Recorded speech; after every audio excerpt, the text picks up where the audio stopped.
Yoshua Bengio is recognized as one of the world's leading experts in artificial intelligence and a pioneer in deep learning.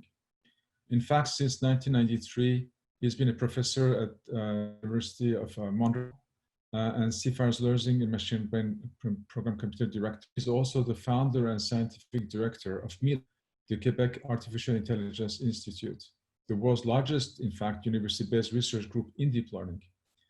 And in 2018, Yoshua was ranked as the computer scientist with the most new citations worldwide, thanks to his many high-impact contributions.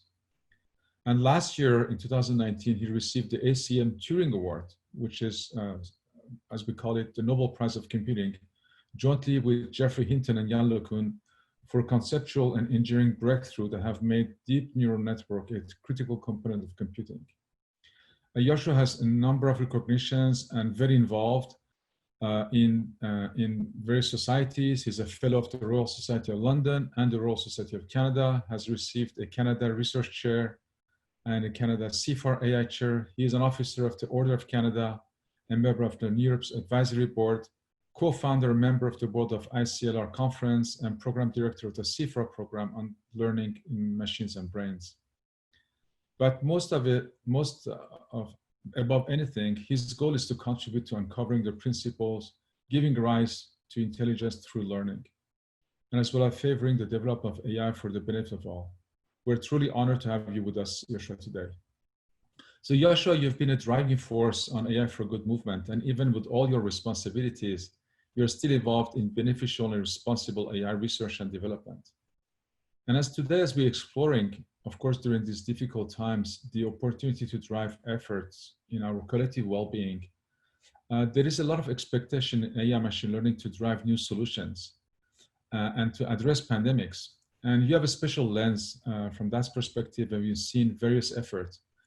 Would you like to share with us how these efforts are indicating a new direction that AI and machine learning can take to help us address global challenges? Today, I thought I would go and give examples of two projects that I've been involved with since the month of March that were motivated by the fight against COVID-19. And hopefully along the way, as I discuss these, maybe come with you to some perspective on the maybe the collective aspects that are involved, and opening maybe some questions for my next intervention on the 29th, looking forward into the future of AI for social good. So, well, I think for this crowd, I don't need to spend a lot of time to explain that because machine learning has gone out of labs and into society and is being deployed, it's really important that scientists and engineers who are involved in all this understand their new responsibility, that their work has impact, and they have to be mindful of that impact. And to go back to the collective aspect of things, that each of us, with our expertise, we may be very strong in our branch, but we are babies and blind people as it comes to so many other parts of human knowledge and understanding. And so we need to rely on others to understand, especially things like, what's going to be the impact of my work, or what could be the impact of my work on society. There are people who study these things professionally, and I'm just a machine learning scientist, but I'm not a sociologist, for example, and I'm not an ethicist, and I'm not an economist, and so on. And so you need to work with other people, and we'll see that in the examples that I'll talk about today. Before going there, let me also give you a little bit of my concern looking forward with respect to the development of technology and AI in particular. And I use a phrase that I find very nice to capture this idea that there's a wisdom race, a race between the progress of technology and our collective wisdom. So I think our collective wisdom is improving. Sometimes it looks like we're stepping backwards, but you know, if you look over decades or centuries, it does look like we're becoming collectively wiser, that we're reducing pain in the world in many ways. However, the pace at which we're introducing new tools in the world is scary, because those tools can be used to in a way that could be detrimental to collective well-being. So in particular, powerful tools like AI can be used for bringing a lot of good, but they can also be used by those who are in power or those who might grab power thanks to those tools. And those tools can thus be dangerous for the majority of us. And that is why it's so important to work with people who understand the social impact, to keep that in mind, and to not just think as a, say, scientist or as an engineer, but also as a citizen and a concerned one. Okay, so I'm going to talk about two projects today. I'm going to talk about a project that has to do with contact tracing, and I'm going to talk about a project that has to do with discovering new drugs for antivirals, as antivirals. So the first project, we call it COVI, and it's the work of a lot of people. You see the list of names here. There is an archive paper called COVI White Paper, where you can find a lot more detail about that. And I'll give you an outline of what we've been doing. So very early on, as we were learning about the pandemics in February and March, well, we got to step out of I got to step out of my usual comfort zone, and having to read a lot about epidemiology. You know, I learned about things like incubation periods, infectiousness, and the different states in which a person could be in the course of the disease, like a viral disease. So there are these 4 states that we care about in the modeling the spread of the disease. So each person could be susceptible, meaning they have not yet been infected. Maybe they will never be, but they could. And then they get in the exposed state, where they have been infected, but it doesn't show yet. The virus is reproducing inside their body. Then they get to be infectious. So that is when there are enough viruses in your body that they can go out of your body and infect others. And then finally, you know, normally, hopefully you recover, your body kills off those viruses, and you're in the last stage here. Sometimes it's death. So you can think of a kind of state machine where people can go through these, and we'd like to understand better how people go from one to the other. And one of the important quantities here that we show on the graph is called a viral load. So the viral load is the amount of a virus that you're sending out into the world. Of course, it's going to depend on other things, effectively, like, you know, if I'm wearing a mask, I'm going to send less virus outside of my body.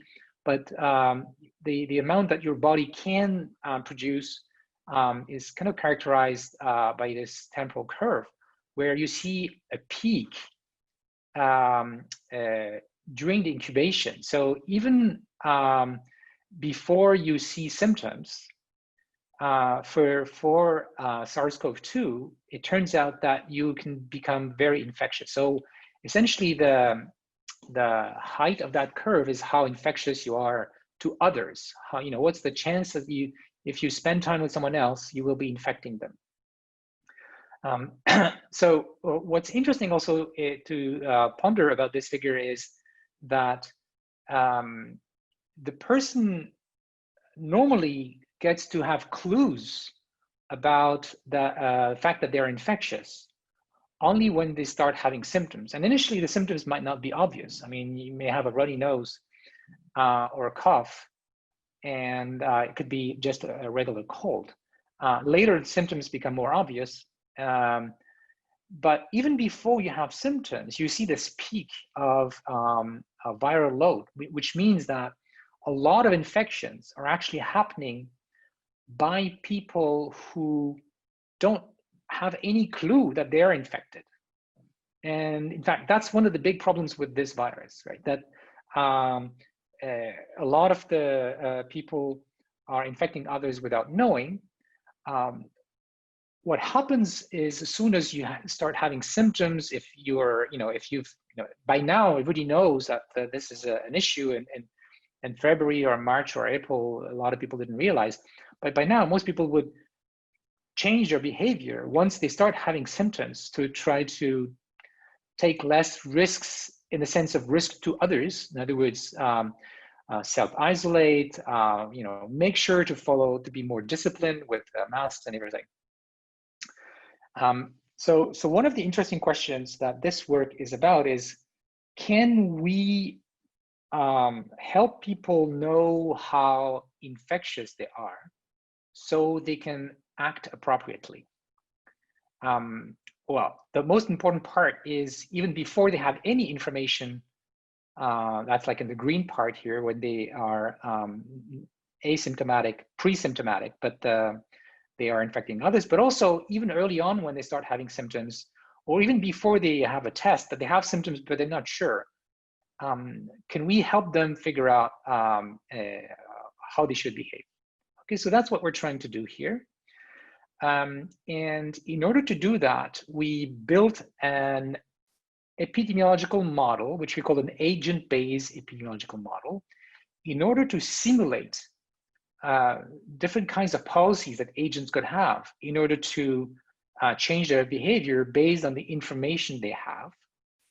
And also, these policies would control what kind of information they might exchange with others. So if I think that I might be infectious, not only can I change my behavior, but I can tell my contacts, the people I spend time with, or the people I spent time with, the people I encountered in the past, to tell them, hey, you know what, we met 3 days ago, and I now realize that I'm probably infected. So I could have been infectious 3 days ago, and you should be careful.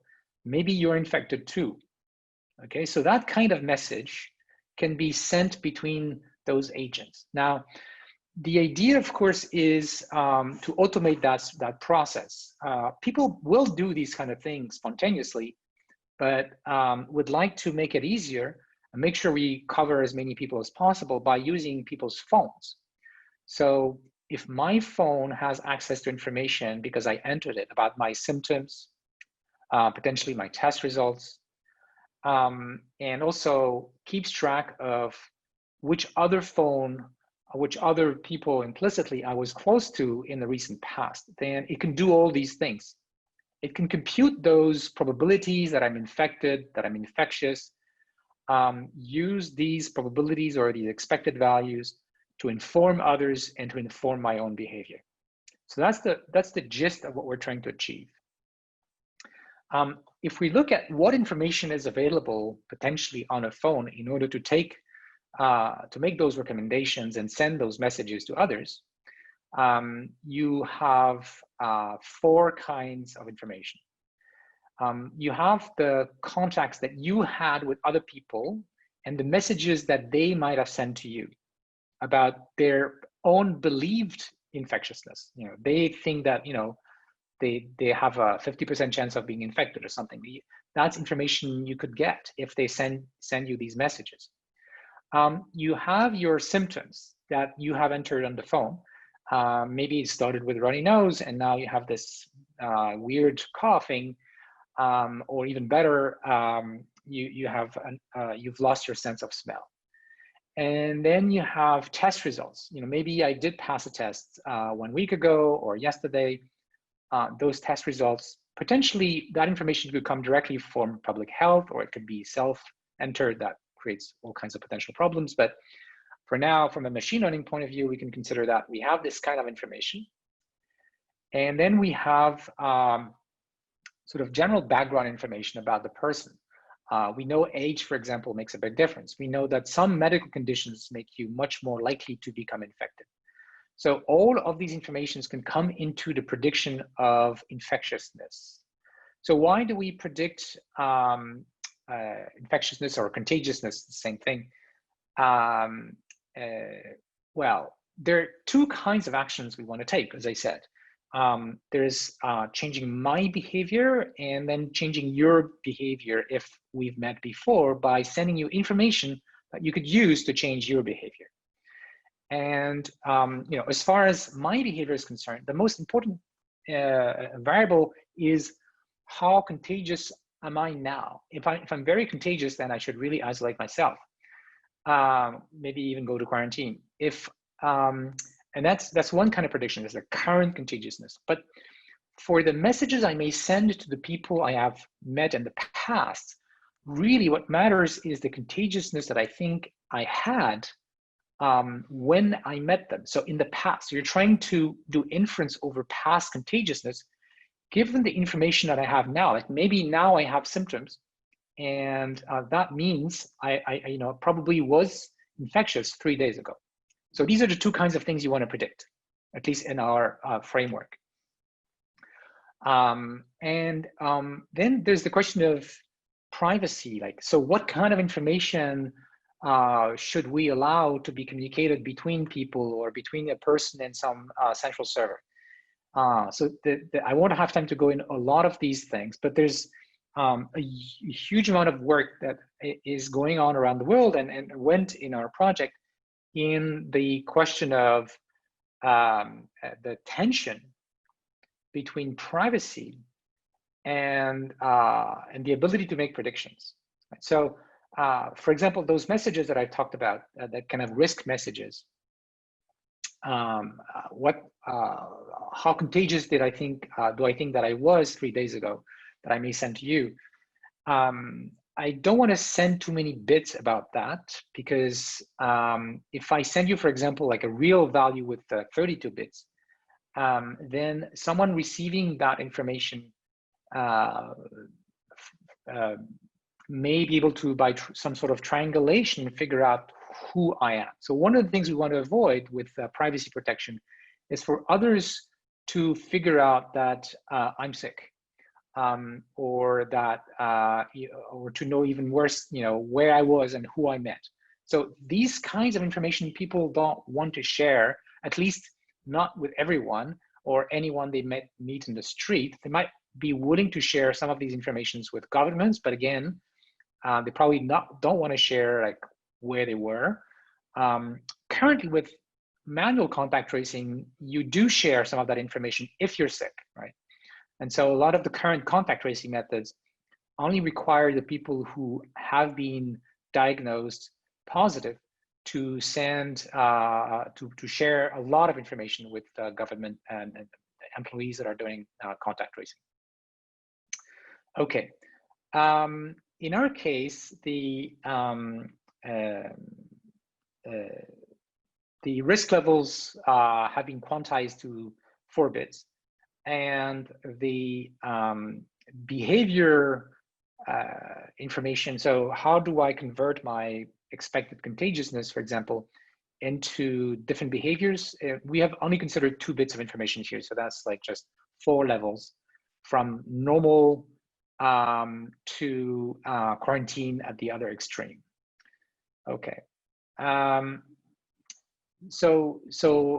Again, from a machine learning perspective, what we're trying to do is predict that viral load, because that, if you're in a region where you have a high viral load, then you want to have a stronger isolation, for example. And we're going to use information about the recent past. So because we know that after 2 weeks, most of the time you should know, you should be through that temporal curve. We look at the last 2 weeks of data from on the phone about your past symptoms and the encounters information that has been connected about the encounters you've had, and so on, and test results, of course. Let me explain quickly a little bit about what this kind of information about symptoms can do compared to currently used manual tracing, and also binary tracing, which is what you find, for example, in the Apple Google protocol, and many systems that have been put out there use binary tracing. So we call it binary because the only information that is being communicated is this one bit that either you had a positive test or you met with somebody who was positive. So this one bit of information is the only kind of information that is being communicated, which is great from a privacy perspective, because it's harder to trace things if you only know one bit. But if somebody were to catch that information, but unfortunately, by doing that, first of all, to reduce the number of false positives and false negatives, you rely on a very strong clue, which is, okay, you got a result, it's positive, so then you share that information. Whereas if you're allowing yourself to share more, to record more information like symptoms, then you can provide a much earlier warning signal. So as soon as I start having symptoms like coughing, maybe I could share that information, not exactly that I'm coughing, but like what's the expected contagiousness of somebody who's coughing and is a male in their 60s, right? So that kind of information, not that I'm a male in my 60s, but rather the probability of infecting others or the expected contagiousness, that's the thing that I would like to share with others that I've met so that they can change their behavior. So what we see in this figure are 3 timelines of a character, Jim. On Wednesday, Jim has a risky contact with a stranger. And then later, the stranger actually is starting to have symptoms. Under manual tracing or digital binary tracing, as is currently done, that information about the stranger's symptoms doesn't get to me. It's only much later when the stranger gets a test that it might come to me. And with manual tracing, it might come to me even later than the test itself, because of the human factor in the loop. It's often at least a day, and then sometimes when the manual tracing is overwhelmed, it might be several days before the information gets back to you. Somebody calls you, and so we're all of that time that information is not propagating is crucial time that you could have warned somebody who was maybe not yet symptomatic and is infecting others. So in the timeline in the bottom, this is the COVID app that we designed. In fact, as soon as the stranger shows symptoms, my phone would receive some kind of message with very few bits of information, but enough to tell me that I should be more careful. And I could change my behavior recommendation to a slightly higher level. And then later, when the stranger's symptoms grow worse and it's more clear, the probability that they're infected, then again, that information would come to me, and I might decide to say, not go to a restaurant or not go to a place where I would have otherwise met people and potentially infected them. So that's the idea of early awareness and how it can save lives, because the people who might not yet know that they are infected can get early warning or early clues because of the other people they've met who have stronger information because they're more downstream of the disease stage to help me assess and become more aware of my own infection status, and thus change my behavior and avoid infecting others. Okay, I'm not gonna. I'm just gonna show some results of simulations we've made. So in order to evaluate different strategies, contact tracing methods, what we've done is we've built this epidemiological simulator where you can play with the policy that each person executes. So that policy, as I said, changes their behavior and changes the messages that they send to others. And so in here, we're comparing three strategies. So the orange one on top is you don't do anything, no tracing at all.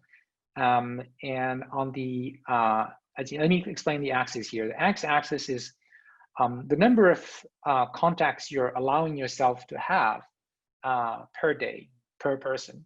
And then on the y-axis is the R, is the rate of the spread of the virus. So when R is greater than 1, the virus, the number of people infected increases exponentially. When R is less than 1, it decreases exponentially. And of course, the larger it is above 1, the exponent is larger, and vice versa when it's less than 1 and closer to 0. So we want R to be small, and we want it to be less than 1. At least we want to push it down, because you have to understand that these techniques are far from perfect, because they rely on noisy information. So so this is going to be one tool in the arsenal against the virus. Okay, so what are we seeing now?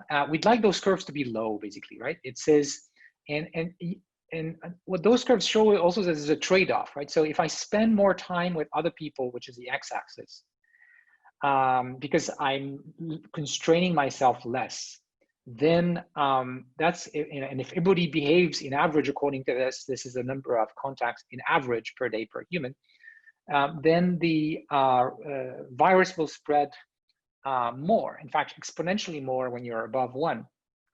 And so you have this trade-off. If I were to restrain my freedom totally, I don't see anyone, then R would be 0. And in practice, of course, we can't achieve that.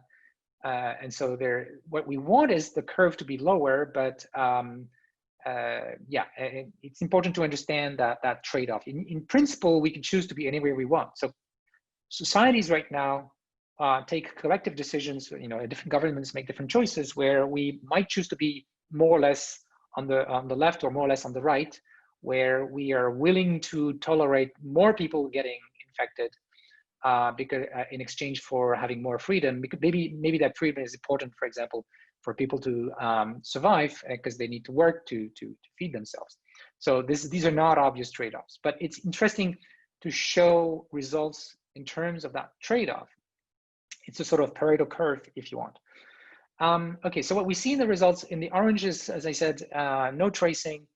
In purple is the binary tracing, so things like the Apple-Google method, and you can see already that it's really helping, right? It's helping to reduce the R substantially, and the curves are the fit of these different simulations, and then the gray line is one using our methods, using self-reported symptoms.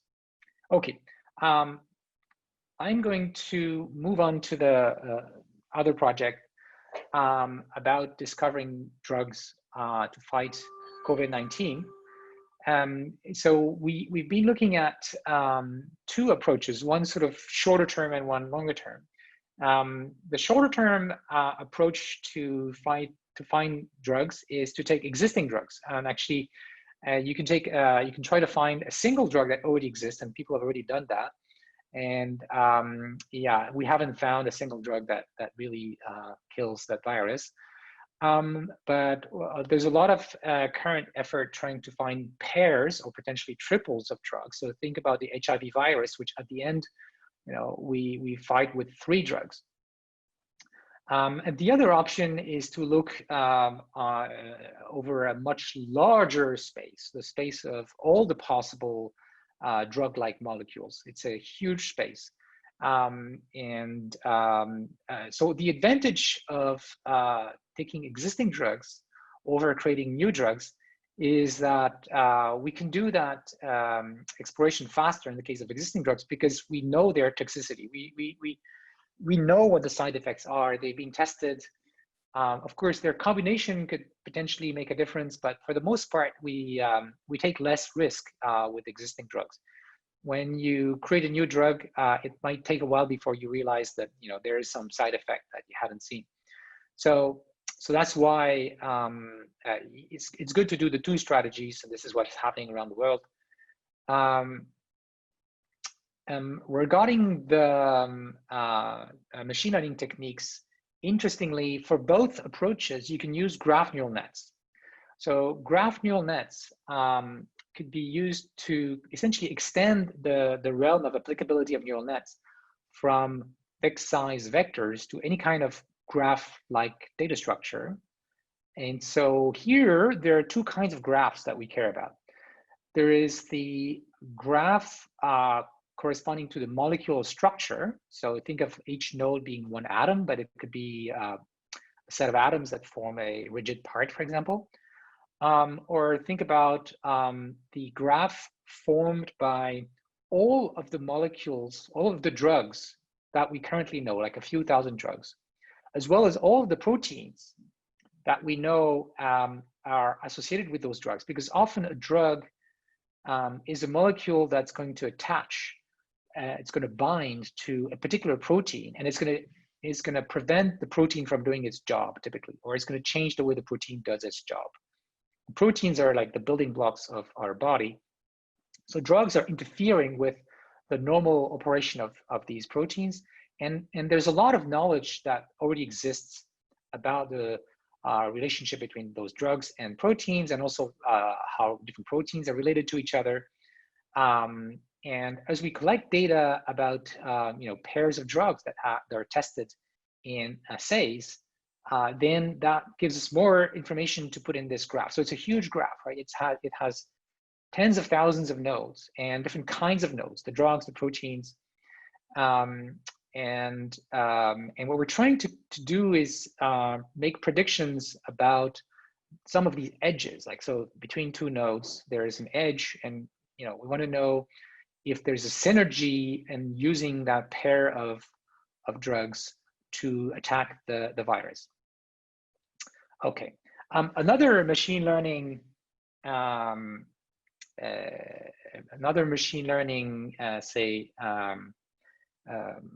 technology that is really useful in these projects is reinforcement learning and active learning. So the way we can use reinforcement learning here is to generate new drugs by going through a sequence of changes in the current candidate molecule by adding pieces, removing pieces. And then the reward we get is that the drug we're proposing binds with high affinity to the target protein we care about. The active learning part is actually interesting for both projects. And it comes in the form of exploration that is needed here. So what we're really trying to do here is create an interaction between the machine learning that's proposing candidate drugs and the biology, the chemical and biological assays that are used to evaluate those drugs. So let's say that we propose 50 candidates, or actually 100 candidates, and that could go actually 96 candidates. This is that we have these 96 wells assays, so we can try 96 things at a time, and we're gonna get answers for these 96 candidates, how good they are at doing the job. So that information becomes additional training data that could be used to improve the machine learning part. And then the machine learning is going to propose new candidates. Okay, so as you iterate through this, you want to be not just trying to go for the best guess, but something that will bring you information. So you want a kind of exploration. So where there is a drug where you're not sure that it really works, but there's a high potential that it could work. In other words, there's a lot of uncertainty, then you might want to try that drug. Whereas if you have a drug that you're pretty sure because you tested it in the past, or because you had something very similar tested in the past, you're pretty sure that it's good, but it's not good enough. And there's not much uncertainty around its value. So, it's probably not worth it. So even though the second drug that I mentioned looks like it has a better expected activity, the first one, because of the uncertainty aspect, is the one that we want to test in the assay. And so that's what active learning is about, to go for knowledge and trying to iteratively propose examples to be labeled, if you want, in order to acquire information so that downstream you will end up with a better solution. Okay. I'm not going to go through all these other slides. Molecules, and this is interesting because it shows how these very small molecules in red are, in 3D space, really going to bind, to attach themselves in some particular location in the protein, which is the blue spaghetti. What you want to predict is both the binding affinity, but also whether the drug is synthesizable, and also whether it's toxic. So you train different neural nets for each of these things. And then we can check how good those predictions are, which is what those graphs are showing. And then you have this active learning pipeline. I mean, and in many ways you can do active learning, but the general idea is sort of filtering, right? So initially your guesses are not very good. You try some molecules, you get information by doing those assays. That information allows you to retrain, and now you can focus more on the more interesting candidates, and then you're gonna ask to label those candidates.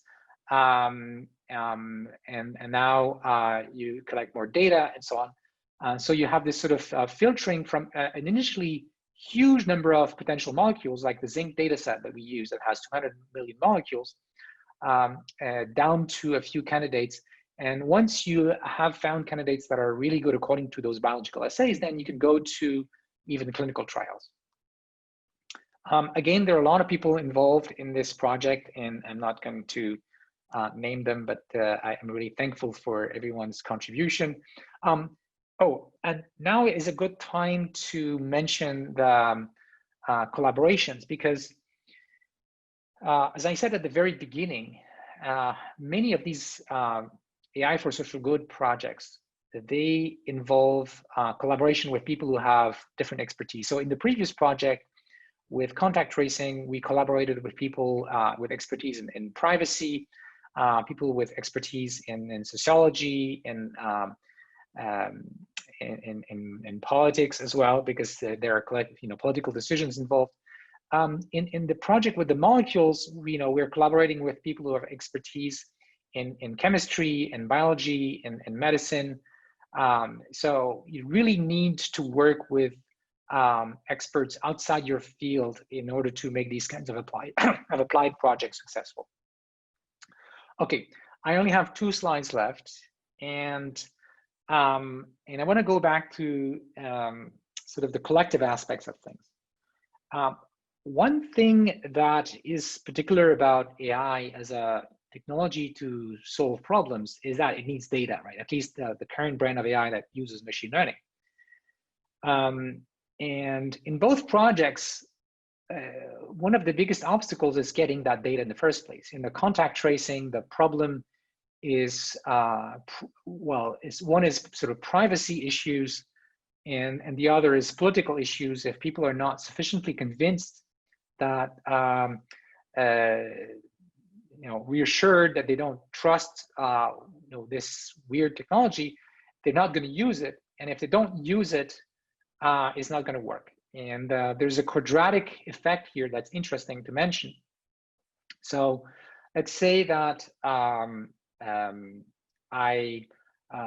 let's say that there's only 10% of the population which adopts particular contact tracing technology, whether it's the kind of thing we did or others that exist out there. That means that 10% times 10%, that is 1% of the contacts. So the contacts are two people meet each other, right? So if of all the contacts, if you think that randomly some subset is going to be visible to the system so that it can do its computations, if a fraction p of the population adopts the app, then a fraction p squared of the contacts are being used to make those predictions or those decisions. So with 1% of the contacts, it's not going to work, right? There's just not enough information being communicated between those agents. And so the trust and the political aspect here become really important. Let me close by saying a few words about the data aspects regarding drug discovery. So here you need data coming from these assays, and these assays are very expensive. Unfortunately, I mean, those assays are also very worthwhile to drug companies. The problem is the current economic system we have for drug discovery with pharma companies, doesn't give them any incentive to share their data. Instead, they tend to keep it secret. And well, that's one issue that comes from the profit maximization as an objective. Whereas if we were to do drug discovery where the objective was to maximize public health, then we would share data. So one of the things I want to talk about in my next presentation on 29th is, is there any way that we can change the incentive system so that the entities involved in data collection would share their data. And in fact, this is a more general problem, right? Drug discovery is a form of knowledge acquisition where really we're not building anything. Like the cost of actually producing the drugs is tiny compared to the cost of acquiring the knowledge to find out the good molecules. And knowledge is not a usual market, it's not a usual product, because there's a fixed cost for obtaining it, discovery, and then essentially zero cost for sharing the information. It's like software, right? So there's a sort of market distortion, market problem where that makes the profit maximization not well aligned with the common good.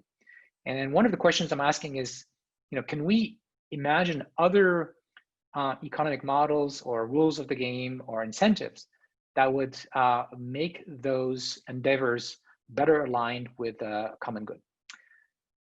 Thank you. I guess that was this slide. Thank you very much. Thank you very much, Joshua. I think that the concept of incentives is a central one. And you mentioned that. I would like to go back to, I think we have some questions. We're going to answer some questions from the audience as well. But one specific question I would like to start with, you talked about the obstacles of data sharing, specifically for the drug discovery ecosystem. But do you envision an alternative economic model for drug discovery that will facilitate data and knowledge sharing? Yes. In a nutshell, we already have a solution, and it's called academia. No, and I don't mean that we necessarily do the same thing, but let me explain. So think of university labs as if they were like small companies, right? What are they trying to optimize? They're trying to provide something useful for society, which is what work, and it should be rewarded in some. It should be rewarded, but they're not getting money there directly. I mean, it's a different funding model than if you are in a company where it's a sales directly. You're getting funded by governments, and governments or philanthropy is going to try to measure whether what we do is useful to society according to some metrics that are different from profit. And as a part of that, I mean, one of the metric is we want to encourage knowledge producers like academic labs to share the knowledge. In fact, if they don't publish anything, and then they don't get any points next time, right? So yeah, and the model I have in mind is not exactly the same, but that's where I'm getting my inspiration. Well, that's definitely a great direction. Let me try to bring some questions that we received from the audience. One of them is related to your previous examples on contact tracing. And the question is that we assume we have all more than 8 contacts a day. Did you run simulations in this scenario with 8 contacts a day? Yeah. We run simulations with dozens of contacts a day. So it's interesting to have a simulator exactly for being able to do these kinds of things. So with simulators, you can control all kinds of knobs and see what happens. You can see what would happen if people go in lockdown, for example, and then you have different degrees of lockdown. Like you never go to 0. It's you at least going to be close to your family and your household. You can play with strategies. Governments may say, okay, we're going to close the schools, or we're going to force people to wear a mask outside or something. And how does that affect the outcomes? Now, what's complicated with simulators is, well, where do you get the knowledge about what are the effects of different strategies? And the good news is, over the last few months, there's been thousands of studies on the medical side, on sort of the strategy side, that help us get a sense of what these quantities are. For example, we now know a lot about the viral curve. We didn't know that much in March, for example. So we're trying to use the simulator itself is based on hundreds of papers that have been published on the disease and on different strategies that people have been using. Similar to still on the topic of contact tracing, a question was related to the differences between Western countries and Asia, where in Asia contact tracing have been more successful. Do you have insight or knowledge, either through academic exchanges with other colleagues or by different methods, on why this is? Is it basically because of relaxation on privacy rules, or maybe there is a data trust model that works better? For other reasons? So I'm not an epidemiologist, and I'm not an expert in the West versus East thing. But yeah, obviously I've seen this and I've read about it. My personal non-expert opinion is that a big factor has been that many of these societies were already used to wearing those masks, right? And also in general being more disciplined. If governments say don't do this, then you don't do it, and also be more willing to accept punishment if you don't do it. Whereas I guess in the West we value freedom a lot more, which could be hurting us in this particular case. So this is a very interesting question about the balance between different values, right? So privacy, freedom, life and death or health, okay, all of these things we may give a different weight, and different people, of course, and different countries, different cultures will give a different weight, and then the outcomes are different. And it's not obvious that our culture, which we think is better, is taking the right decisions. Well, that's definitely something that we're all trying to have a better understanding of. There are 2 interesting questions. I think we have time for these 2 as well. One of them is about, I'm going to read the question for you. With increasing commercialization of academic projects, are the incentives still aligned with social purposes?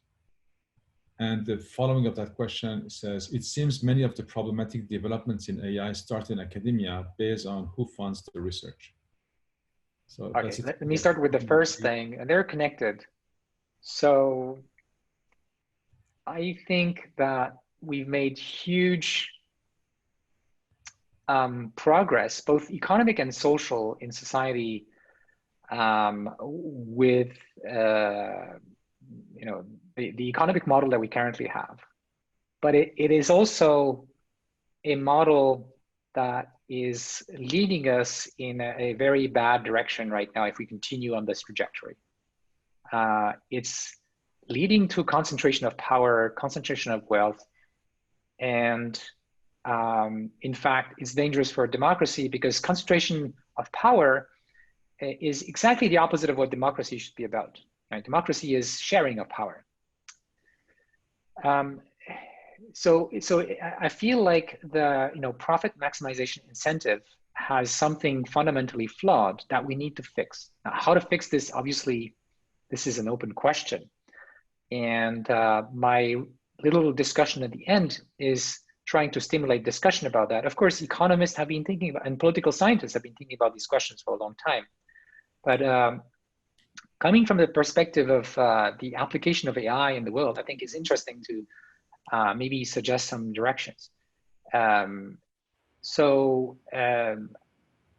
seen, for example, academics who are polluted by the profit maximization objective. So in particular, in the drug discovery arena, but in other areas, if you're doing research in a university, say you're a PhD student, and you think you've stumbled onto something very useful that potentially could be commercialized, you might want to keep it secret for a while at least, right?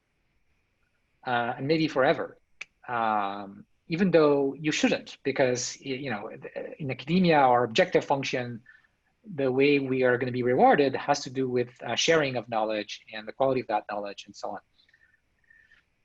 And so I think that this profit maximization objective is influencing academics in a bad way. And so what I'm proposing is to influence the business world, or at least the way that outside academia is working, with some of the incentive mechanisms that we have found to work within academia.